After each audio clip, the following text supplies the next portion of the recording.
So we have to talk. Yeah. So you are staying at Sarah, Yeah. walking on the beach. Yeah, a lot. האורח שלנו הפעם הוא דניל טריפונוב. שלום דניל. שלום אריק. הזוכה בפרס הראשון בתחרות רובינשטיין ולאחר מכן גם בתחרות צ'ייקובסקי. דניל, you played yesterday with Zubin Mehta and you are going to play tomorrow with Valery Gergiev. Isn't it amazing? Oh, I'm very happy to work with such amazing conductors. Can you compare the two of them? Well, you know, it's very difficult to compare such amazing genius conductors, but the difference between them, well, you know, the interesting about Zubin Mehta, when we rehearsed the Rachmaninoff Rhapsody by Paganini, the most complicated places, he was making them on rehearsal even more complicated for me. For example, he was making some actually rondo which I didn't expect. So on the concert, it was much more comfortable to play because he set certain complications on the rehearsal. I can imagine that with Valery Gergiev, you don't rehearse at all. He hates rehearsals. We played Tchaikovsky concerto already quite a lot with Valery Gergiev. Sometimes we almost don't have rehearsal just for a few minutes to understand acoustics. And just meet on stage. And you can do anything you wish.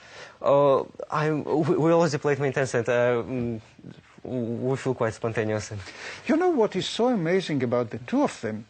Mehta and Gergiev, the two of them are so charismatic, yes. But on the other hand, when they accompany a soloist, they just do it for you.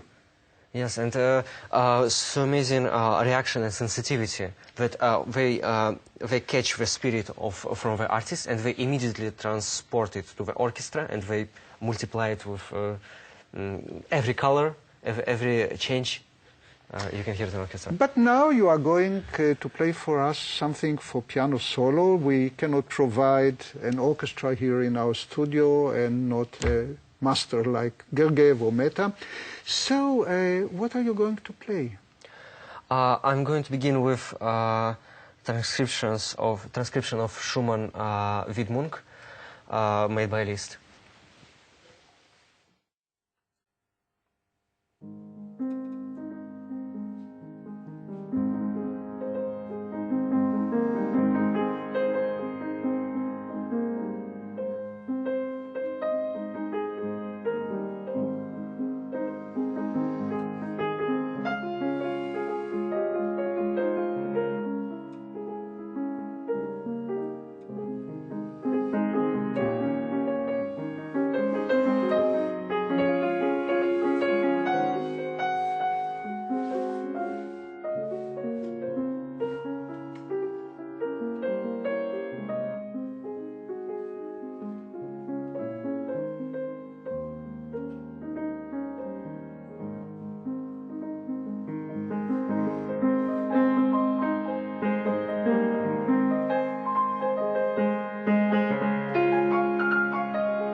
Thank you, Daniil. That was so full with passion and dedication and love, as it should.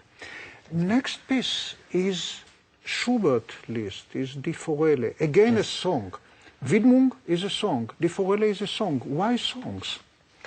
Well, my teachers, Tatiana Zelikman and Sergei Babayan, they really teach singing on the piano. I'm very grateful to my teachers, and I was playing Schubert's songs before, and a lot of Chopin, who is very...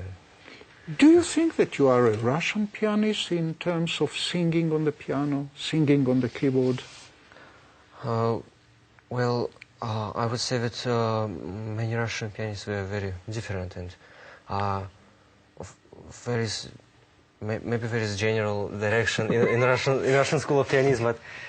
Can you make the crime of generalization and tell me what is a Russian pianist? I know it's a crime, but tell me what is a Russian pianist. Well, it's difficult because every teacher is different. Tatiana Zelikman has her own school, and Sergei Babayan has his own school. And, these both influence... well, they both were students of Heinrich Neuhaus. And Heinrich Neuhaus was probably the most legendary teacher in terms of this singing on a piano. All right, so let's hear Die Forelle sung by Liszt after Schubert and then after the school of Neuhaus by Danil Trifonov.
Danil, you were born in Russia. You're Russian. Yeah, I was born in Russia.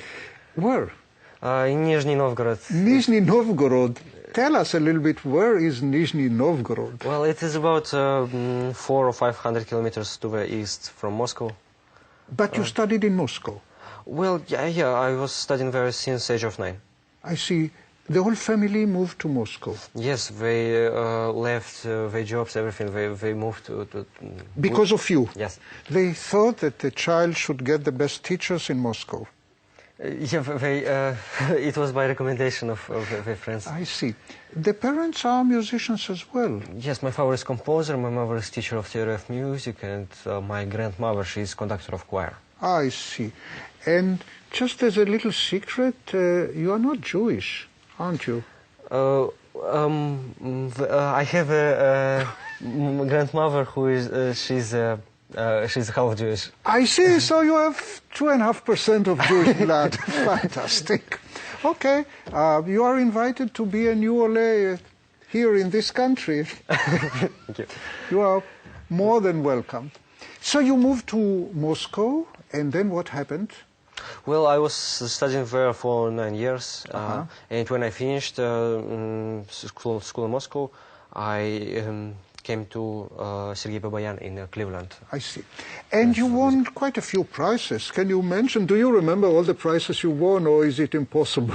Well, actually, I didn't participate in that many competitions during this year. During this year, it was first time when I participated in 3 very big competitions in a row. But before, I participated just in a few San Marino and Scriabin competitions. And in 1 year, bingo, Rubinstein first prize and Tchaikovsky first prize.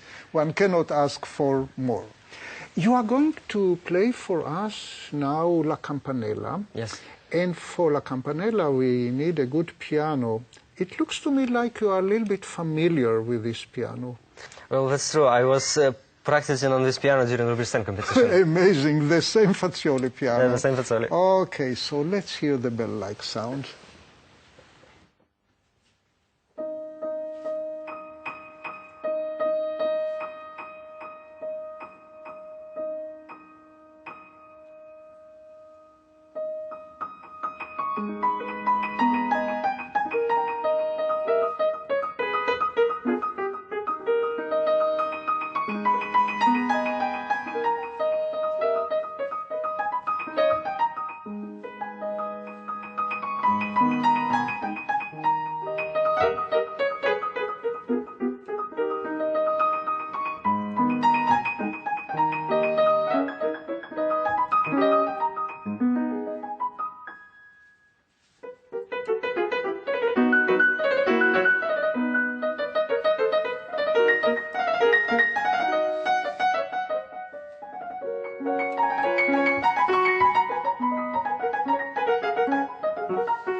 Thank you so much, Danil. You know, when you played it, I thought once again that La Campanella is one of the cases that the arrangement by Liszt is much more convincing than the original version by Paganini. Do you share the same feeling?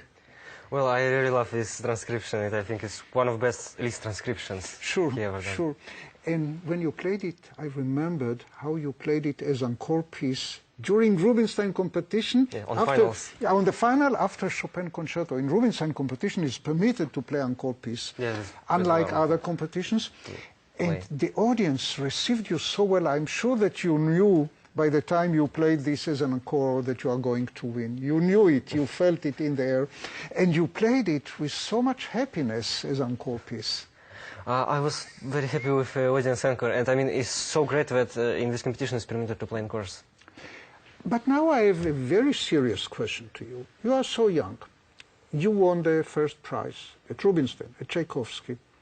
It looks like no more challenges?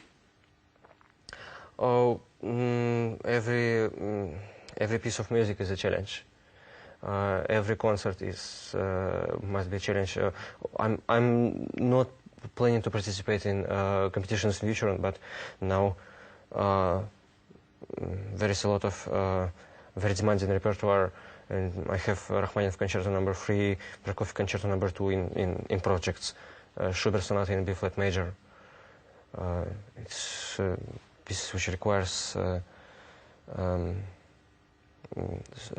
so much from the pianist, and they can influence growing.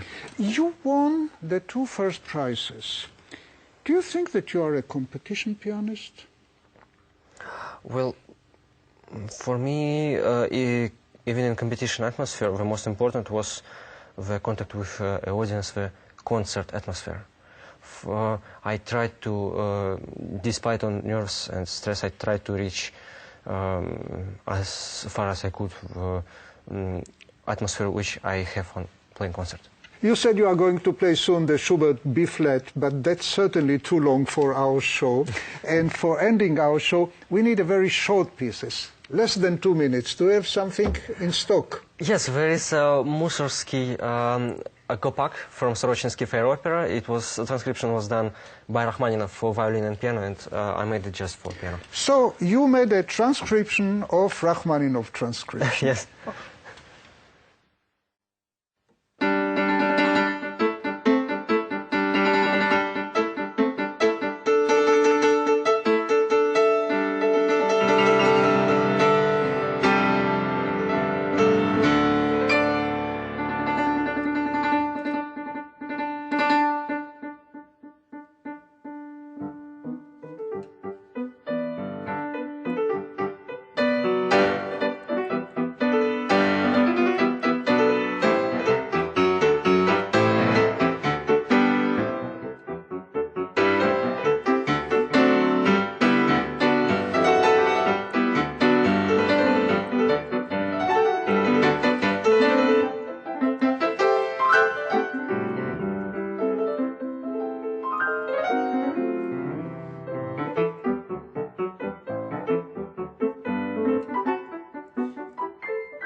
אומרים שאין אומרים את שבחו של אדם בפניו, ולכן אני רוצה להגיד את כל הדברים היפים שיש לי בלב על דניל בעברית. מי שירצה יוכל לתרגם לו את זה אחר כך. דניל בא אלינו לחגיגות ה-75 של התזמורת הפילהרמונית. הוא נוסע מכאן לנגן בסן פטרסבורג, קודם לכן הוא ניגן בניו יורק, בלונדון, דרכו סוגה בשושנים. הוא יכול היום לבחור, איך שאומרים, לכתוב את הכרטיס שלו. אבל הוא אחראי, הוא יודע. הוא גם בוחר לנגן רפרטואר אחר מכל הזוכים. הוא לא הטיפוס של הזוכה בפרסים הראשונים, הוא הטיפוס של המוזיקאי האמיתי, כפי שראינו כולנו. הוא לא מנסה לעשות רושם, הוא בא עם האמת היפה שלו, ולכן הוא נוגע לכולנו בלב. זה קורה לעתים רחוקות בתחרויות שכל השופטים שהם חותמים על טופס הזוכה, הם שלמים עם עצמם. זה גם קורה לעתים עוד יותר רחוקות שדעת הקהל, דעת הביקורת ודעת השופטים היא אחידה. כך זה היה במקרה של דניל. אז אנחנו מאחלים לו הרבה הצלחה, ואנחנו מאושרים שהוא הזוכה שלנו בתחרות רובינשטיין, ורוצים לראות אותו פה עוד הרבה פעמים, ולהגיד לו תודה רבה, בולשוי ספסיבה. Thank you very much, תודה רבה.